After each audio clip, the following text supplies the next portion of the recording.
All right. Hello, folks. We've got a new topic today. I made a warm-up live.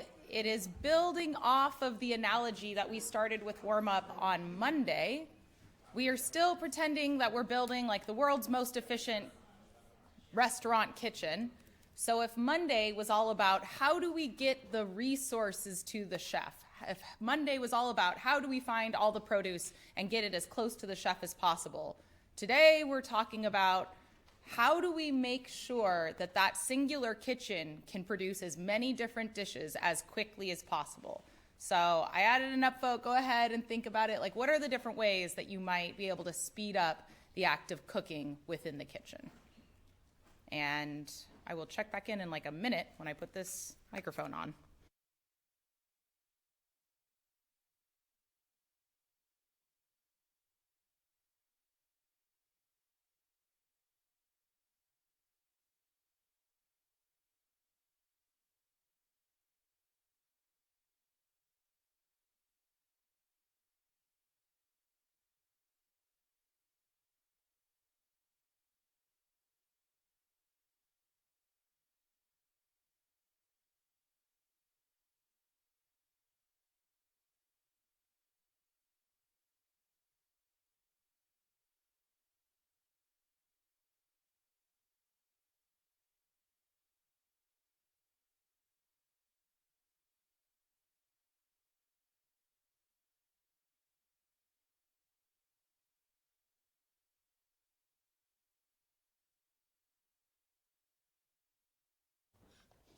All right, since it's we're in the last week of the course, let's watch it as it comes in. Let's see where we're sort of thinking about things. So let's take a peek here. Ooh, number one, more employees. What a beautifully simple solution that for some reason corporate America does not seem to be on board with, but this is certainly the way to do it. And we are going to talk mostly today about how essentially we make sure that the chef in your computer has as many other chefs to help them as possible, because that is really, there's no comparison to having as many people doing as many different things as possible. Let's see. I love this.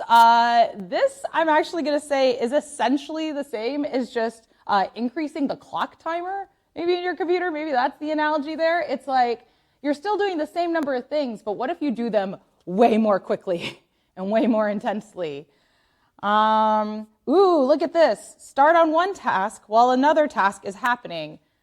I am also a terrible chef. I'm just going to be real about that. But the one thing that my engineering brain loves about cooking is figuring out how to piece together the different tasks, knowing they take different time, right? Like, I know the oven's going to take time to preheat. It takes a little bit of my effort at the beginning, and then once I turn the oven on, I just sort of have to wait, right, until it fully gets to the temperature I want. I might as well be doing other stuff while I'm waiting for the oven to preheat. It would be kind of silly if I just stood there. Instead, I'm going to go, I don't know, maybe chop some vegetables or something, right? This is also absolutely one of the core ideas of how we're going to speed up our computer, is how we sequence and schedule our tasks, and how when we have one task that's waiting to complete, maybe we switch over and we do a different task. You know what? Gordon Ramsay, again, that just makes sense. I love anyone that treats adults as if they're always doing something wrong and children as if they're always just doing their best. And congrats to all of you being in college, because I want you to know, whenever somebody's trying to be mean to you, I'm like, they're kids, let them do what they want. Whenever somebody's trying to take your, independence away, I'm like, they're adults, they know what they're doing. So you should all take advantage of the fact that you get to claim kind of both in this magical time period of college, which is ridiculous because you're obviously not children unless, it helps you. Let's see. Ooh, finding dishes that can share the same pan. Ooh, this is a good one too. Yeah. I'm also a terribly lazy chef. I try to do like one big baking sheet, and I'll put like my meat and like my two veggies on there, and I just throw them both in the oven. And does that mean my chicken's perpetually overcooked and my veggies under? Possibly. Whatever. Sorry, partner. But this is another great way too, thinking about how we can start to share resources with multiple different tasks. I love this, many chefs. Yes. Okay, good job.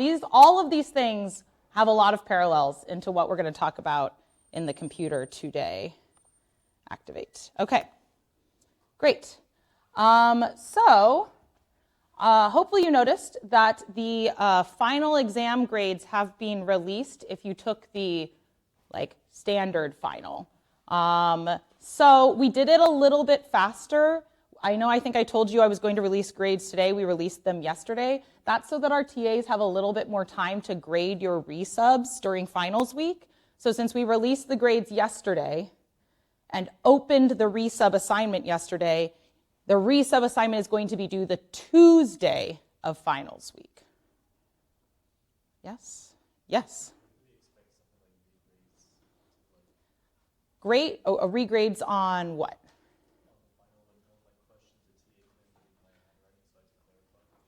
Okay, if you have regrade requests on the final, I will tell you all, actually, I usually don't. Usually I just have to grade your final right before the exam.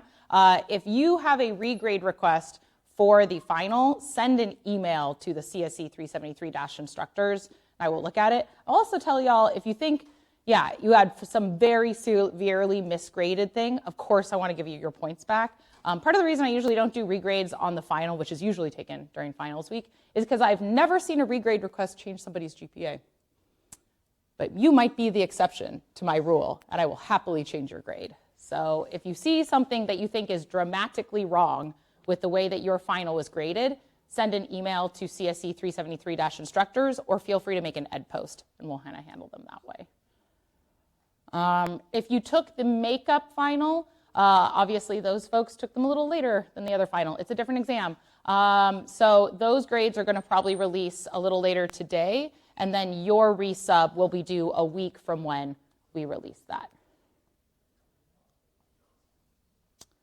Y'all did really well on the final, on the first submission. Look, the median is 70. I want to say, what was it on the midterm? Was it 60?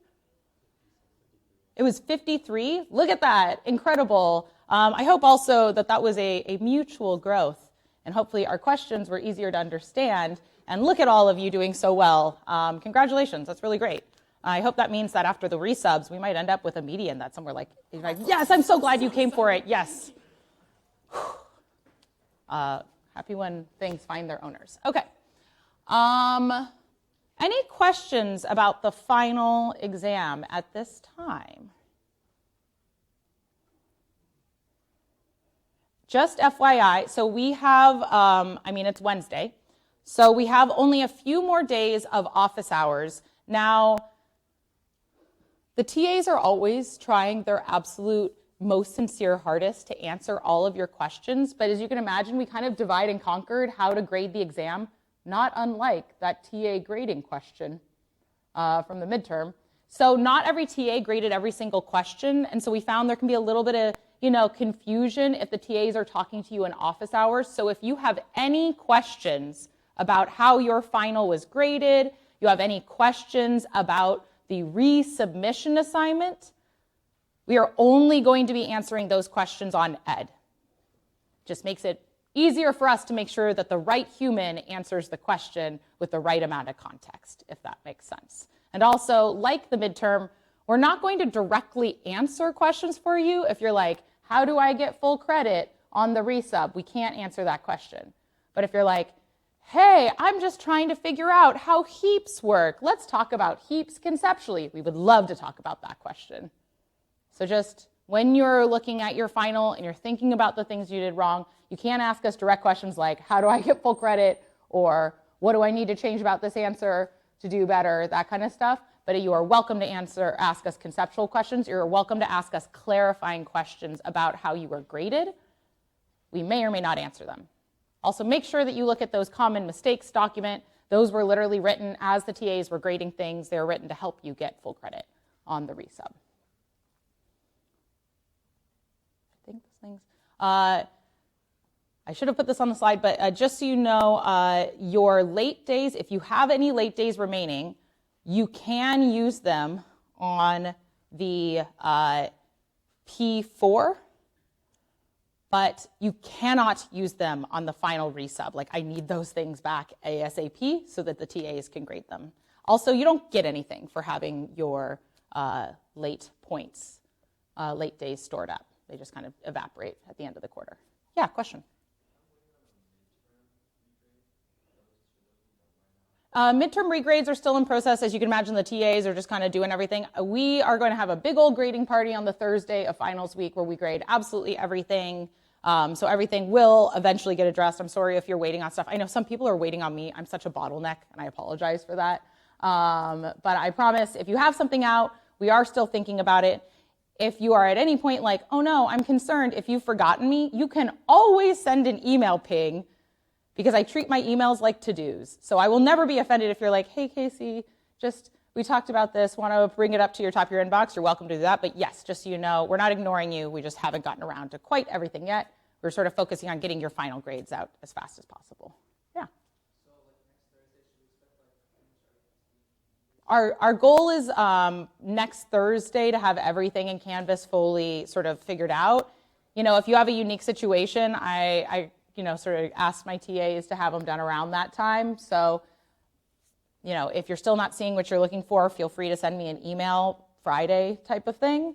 Always happy to chat about it. Also, just so you know, our department puts together this award for TAs, and it's like a really big deal. It might not be a big deal to you, but it's a really big deal to us. And I know you had amazing TAs. I'm biased, obviously, but I also get the honor of picking some of the most absolutely devoted TAs in the department.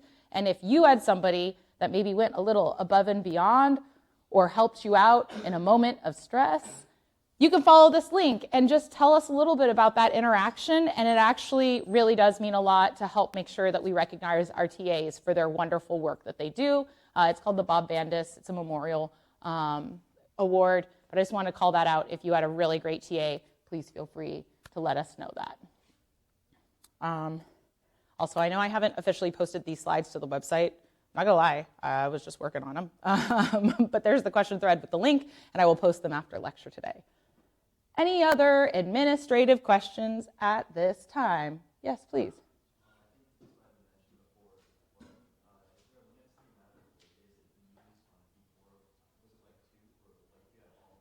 I think it's usually, is it 3 per assignment? Usually? That sounds right. You can use the normal amount on P4. I'm not gonna lie, it's because P4 is auto-graded. All those programming assignments are auto-graded, so like, use away. It's the stuff that requires grading that you can't use it on. And for the same justification, exercise 7 is also all auto-graded and supposed to be gentle and kind to you, so you could also use your late days on that for the same reason. Anything else? Okay. Oh, I did not put a transition slide. Okay. All right. I am going to be totally open and honest with all of y'all right now. This is the first I'm do this lecture. I try to create a brand new lecture once a quarter. And so this is the first time I'm going to talk about this topic. The topic I'm talking about today is parallelism and threading. If you were to get into the CS major and take the equivalent of this class, whose number is 332, the only topic difference between 373 and 332 is this topic that I'm going to discuss today. Now, I'm going to try and give you a very high-level overview of this topic so that when people say the words parallelism and concurrency and threading to you, you have an idea of what that is, but I do not have any time to really teach you how to do it. If you do take 332, they spend weeks teaching you how to do it. So I'm going to flash a bunch of things up here. It also pulls from some of my old 374 materials. That's what's here. It's mostly just I'm trying to build context for you. We're going to get real deep into how the computer really works today. But like I said, all I really hope is that you pick up some of these words and you have some context around what this idea of parallelism and threading is. I do not expect you to be able to code it after this, but I have some resources at the end so you can go learn it yourself if you're interested. Okay. So Monday we talked all about how the computer manages memory. Today, we're talking about how the computer manages instructions. So this is from my old 374 class. This is what I call the human to computer roadmap. So like we write code. Maybe we write it in Java, maybe we write it in C. The compiler transforms it into this magical thing called assembly. Then it is further translated into this thing called machine code. And this probably looks more familiar. Like this is what's like scanning on the screen in the matrix. Whenever you see nerds doing stuff, it's all the ones and zeros. That's just binary, right? It actually does have some method to the madness. And hopefully now you can understand that each one of these ones and zeros, that represents a switch, either on or off. 1 is on, 0 is off. And the massive combination of those switches, i.e. transistors, get sent into those things that are soldered into your computer that are actually moving electrons around, switching those things on and off, and computing all of your instructions. Your instructions in assembly is the one that like the computer can kind of more readily understand, but it's still in English. Once upon a time, you could only write code in this language, which was very difficult to do. And so all of the complicated things we write in Java have to be boiled down to assembly, which essentially boils down to either like grab a number from a box in memory, put a number in a box in memory, combine two numbers, subtract two numbers, do some math on it. But that's kind of the only set of limitations. Jump to another instruction, that's it. How this actually works is, remember how I also told you that the RAM is running everything that's happening in your computer. It's running your Chrome browser, it's running your Spotify. If you're typing in IntelliJ, it's running in IntelliJ. When you hit execute, it's creating a new process in the RAM. And when it does that, what's happening in that big RAM is that the operating system is putting these very healthy boundaries around all of the different things that you are running. This is why when you say hit one of those like infinite loops, the reason your computer does not just crash or freeze is because the computer is very smart about how much space it partitions for any given program. You only get so much. So if you hit an infinite loop, you know how it like eventually fails? It's like you ran out of processing space. What has actually happened is in the infinite array that is your RAM, the operating system is partitioning what we refer to as stack frames.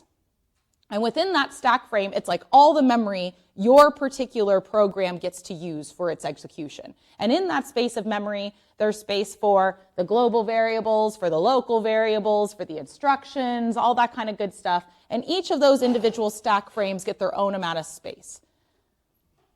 These stack frames are what hold the instructions that are eventually then sent to the CPU. But we sort of like box them up so that this program can't leak into another program. And aside, one of the security things that you have to look out for when you're programming, especially when you're programming in something like C that's not memory managed, is if you're a really good hacker, you know how to inject code into these stack frames to get access to the rest of your RAM and really muck things up. It's called a buffer overflow. But for right now, let's assume we're all, kind and not infiltrative people. So each of our programs gets this exact amount of memory space to execute.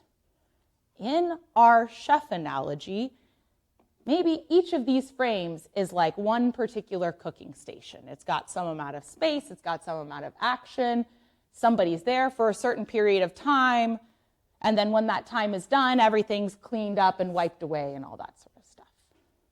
Yeah, question?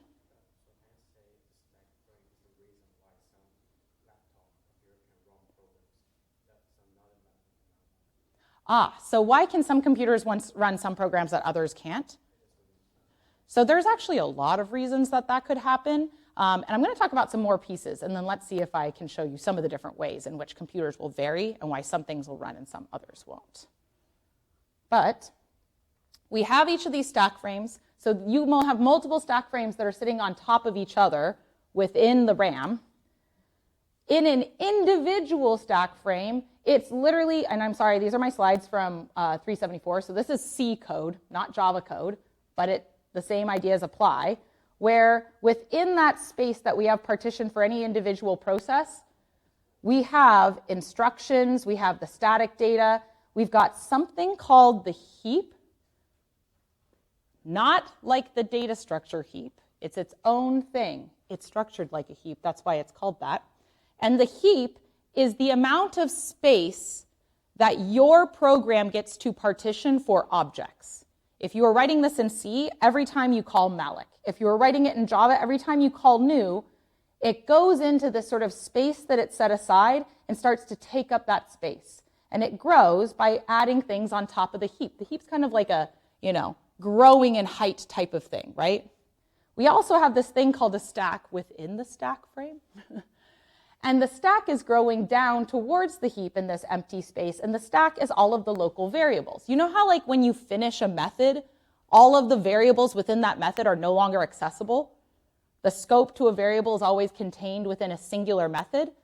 That's because every time you start a new method and you create a new variable, we push something onto this stack, and then as soon as we end that method, we pop all of those local variables off to make space for the next local variables in the next method that you're running.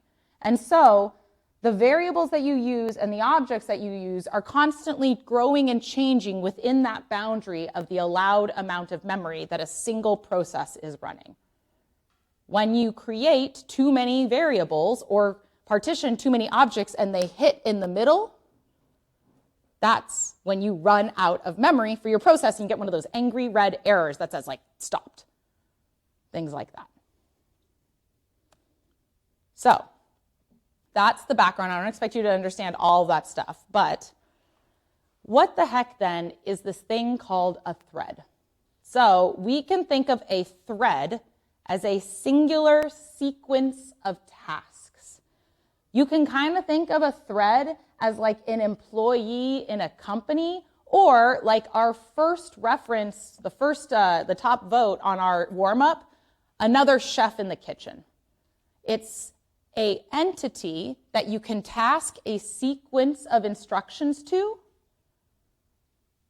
And you can imagine then, if you do that, you could have one thread that just does everything, or you could have multiple threads, some of which are working on the same dish, some of which are working on different dishes.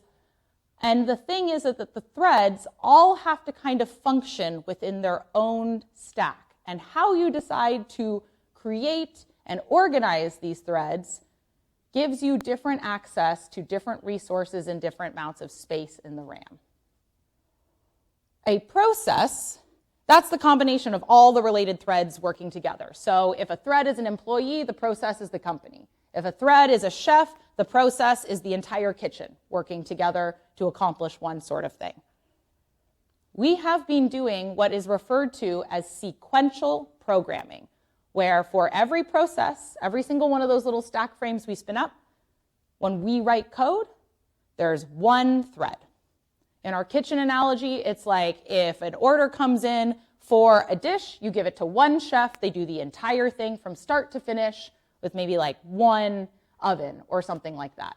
Meaning if there's different dishes coming in, well then the first one that comes in is going to get cooked and then go out, and then the second one that's going to come in is going to get cooked and go out.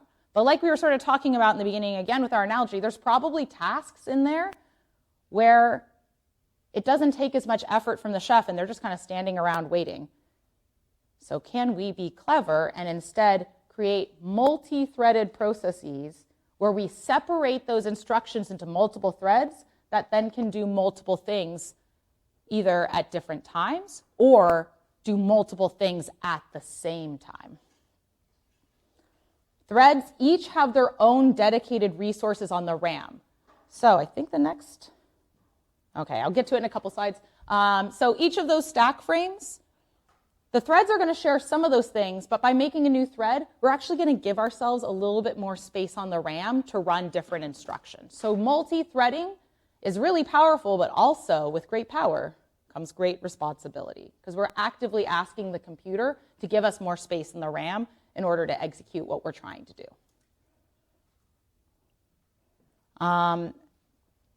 Let's see. These are, you can just read through this in more detail. This is from my old 374 slides. But here is maybe more practically what a thread means to you. If you open up your task manager, you probably see something like here on the right-hand side. Now, you can see I didn't expand Discord here. That was taking up the most of my space. But here I expanded Google Chrome, and you see all of these different items here. That's how many tabs I think I had open at that particular moment in time. God, I'm going to sound like a dinosaur, but I remember when Google Chrome was first invented. It was a really big deal because Google Chrome ran so much faster than any other web browser. It was truly a revolution at the time. But at the time, a bunch of people were like, but it takes up so much CPU space. God, it's so expensive. Google Chrome is so expensive. You all probably have computers that are so powerful now, that's not even like a thing that you think about. But if you weren't aware, for a long, long time, Google Chrome's whole sort of like negative press was just that it consumed so much space in your computer. And the reason that it consumes so much space in your computer is because it is applied the ideas of multi-processing and multi-threading. So when you have a tab open in Google Chrome and you open a second tab, that's a whole separate process. It's a whole separate space in your RAM. So if you say, try to download something in one tab, you usually can't really do anything while something's downloading, right? Like you're buffering, you're just waiting. Well, in old web browsers, that would mean that in any tab of the web browser, you couldn't do anything. But Google Chrome created a different process for each tab. So now if I'm downloading something in one tab, I can go over to the other tab and navigate just like normal. If something crashes in one tab, it doesn't crash the other tab, because we've split apart the work and isolated those things in different processes. Within each process, there's actually multiple threads that are executing multiple different things. Now, the threads, those are the employees within like a company. So like, let's say there's a thread that hangs, that will kill the whole process. But if we have multiple separate processes with each multiple threads, as long as the threads are working great, then things are moving swiftly. And if you look, if you go to the like second tab on your task manager, I know this is a Windows view. I've never touched an Apple machine before. I have no idea what it looks like on a Mac. But you can see at the time that I took this screenshot, I had 5,041 threads being executed across all of my different programs. That's because my different programs have applied multi-threading so that they can be as time efficient as possible. I certainly don't have 5,000 rows here. This is processes, and this is threads.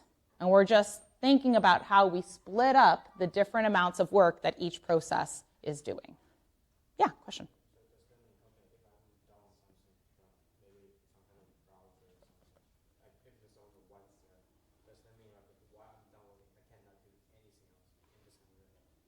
So if we have a thread that is downloading something, what that means is the thread, let's say it's for a web browser. The thread said, hey, internet, send me this video.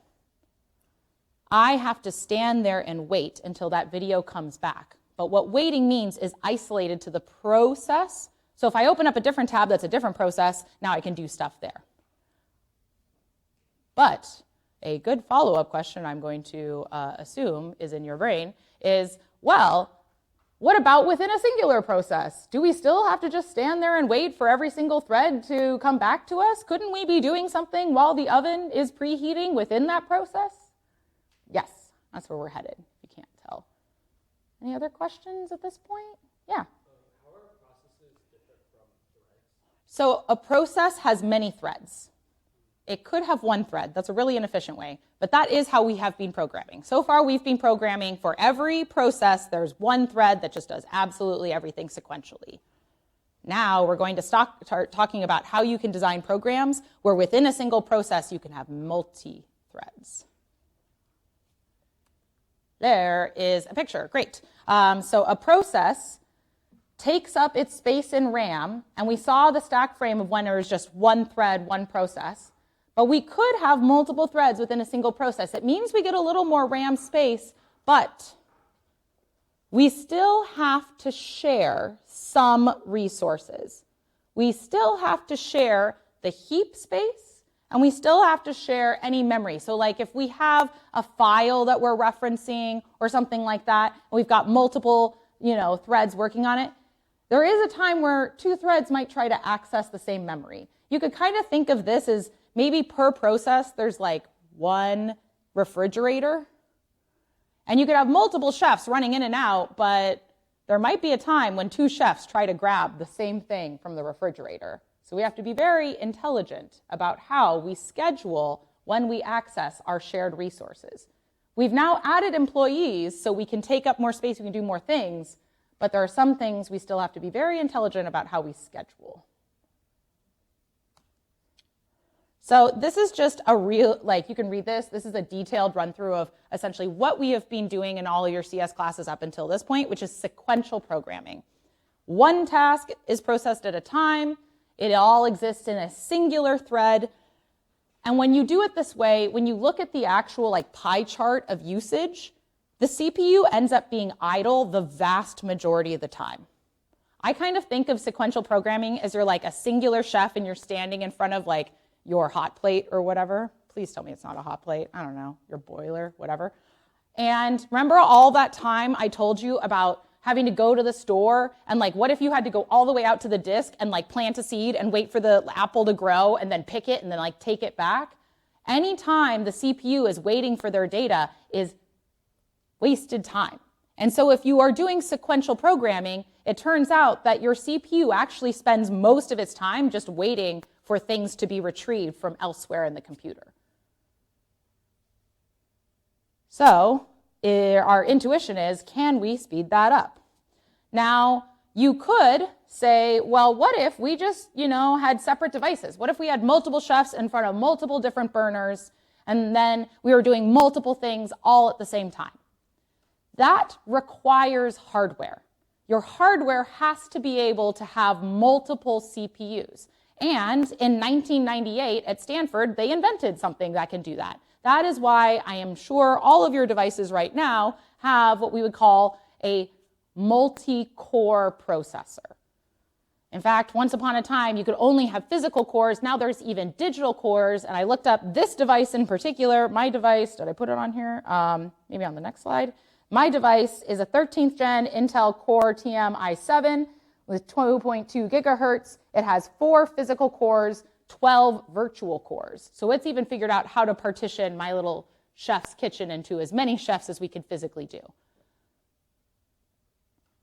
The amount of cores on your computer is actually the amount of things your computer can do at any one time. So if this is a picture of what the processor inside my device looks like, I have 4 physical cores that sit inside of it, and then the operating system has partnered with Intel and the architecture to figure out how to even subdivide that virtually. But for right now, for simplicity, let's assume there's just 4 separate cores. There's 4 main chefs accomplishing anything at any given time. Let's see. So how does the CPU handle these tasks?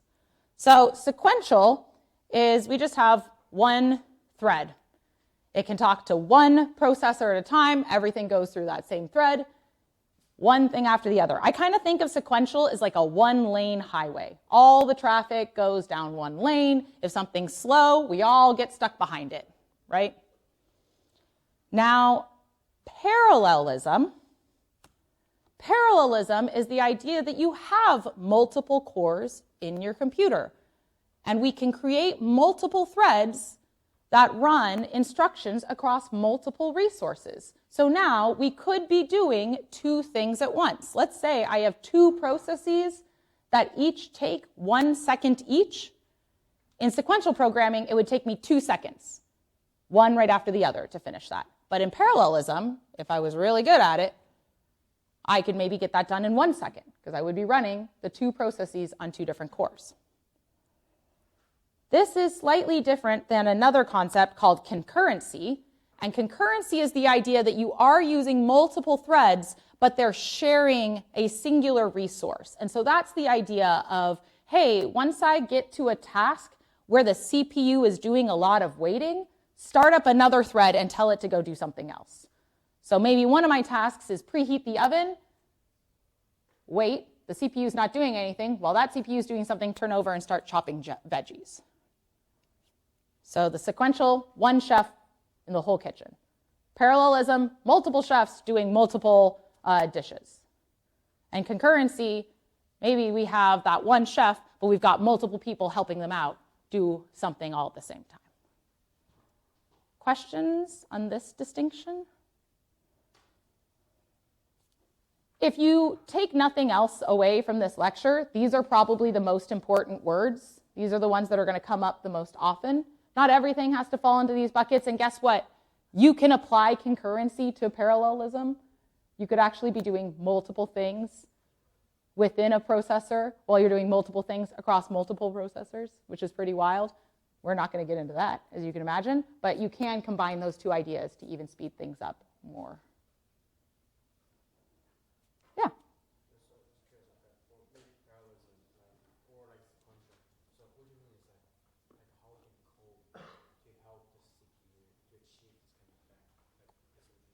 Great question. How do you do this in code? I am going to show you a code example, so I'm going to put a pin in your wonderful question, and I promise we'll come back to it. Any other questions? Was that your question too?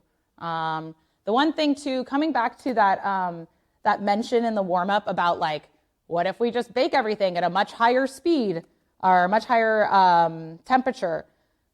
There is this thing we call the clock in your computer, and it's the rhythm with which we can physically turn those instructions into different actions. It is timed to the physicality of your computer. It's kind of about like how quickly we can guarantee electrons can move through the computer. My laptop, which is not a particularly powerful laptop, has I think I'm 2.2 gigahertz. So that means I can run 2.2, gigahertz. I always forget them, but many thousands of instructions per second. So if you had 2.6 gigahertz clock, you can do more instructions per second than I could at 2.2. That's kind of the equivalent of what's one way to speed it up, just like cook it faster. That's kind of what's happening with the clock timer. So there's the idea of how quickly you're moving instructions through the processors.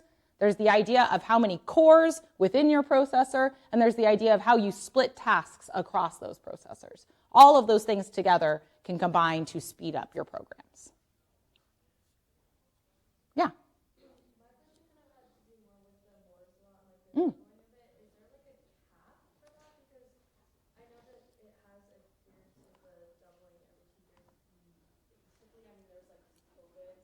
Yeah.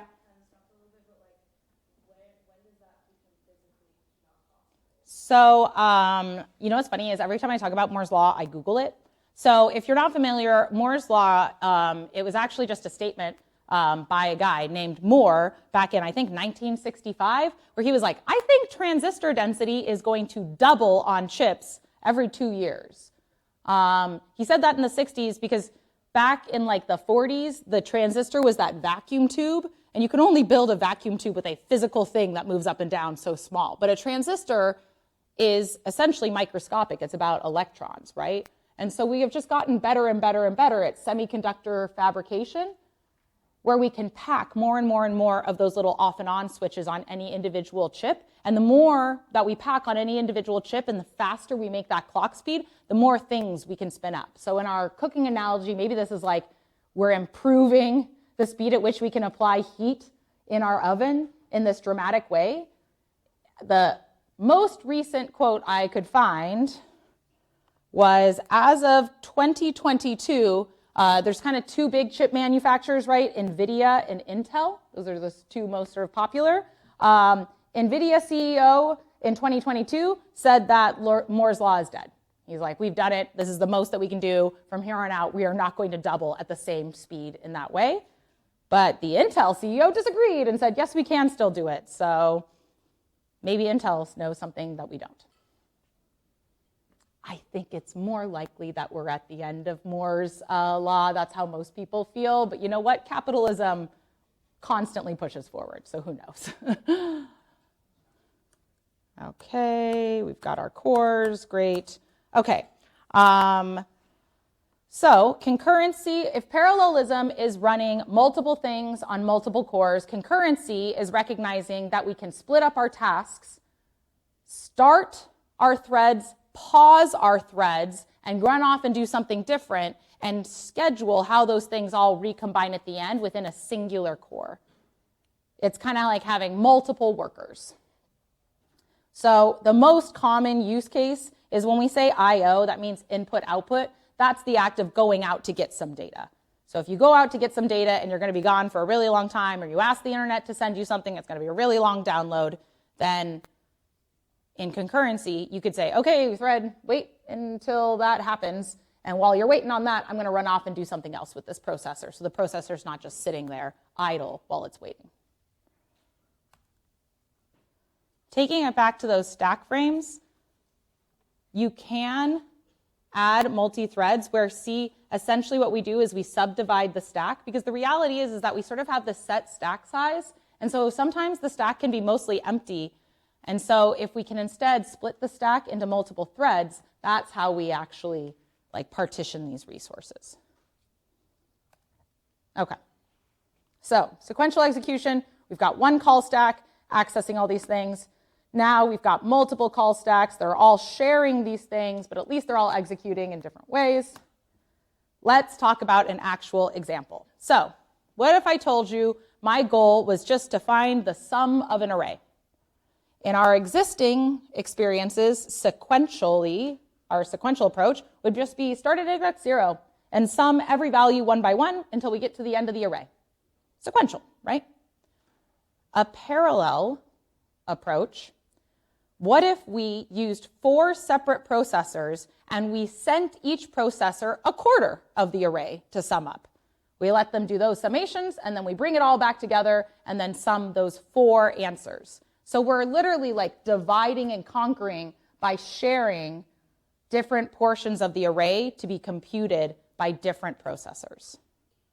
Now this one is a parallelism example because the act of summing all of those things is probably going to be one thing that the processor can do. So this works because I am assuming I have 4 cores in my machine to do this.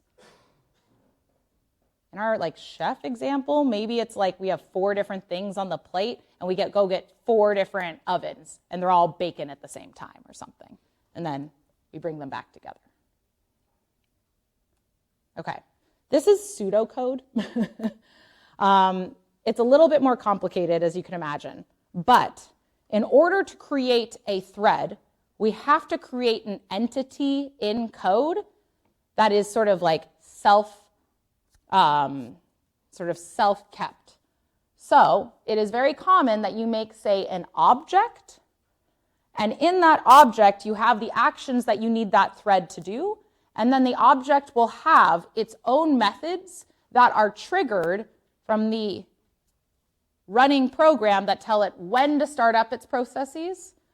So some thread in this case is an object that has some method run inside of it, and then run is when we want to trigger the act of going through the array and summing everything up.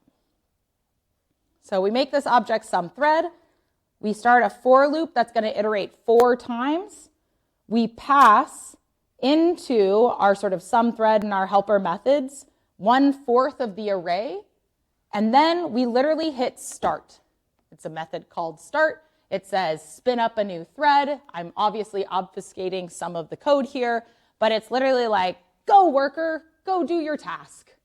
And then the worker runs off to the CPU and does their task. Now, that worker's going to go off, they're going to do their stuff, and then they're going to theoretically come back to us.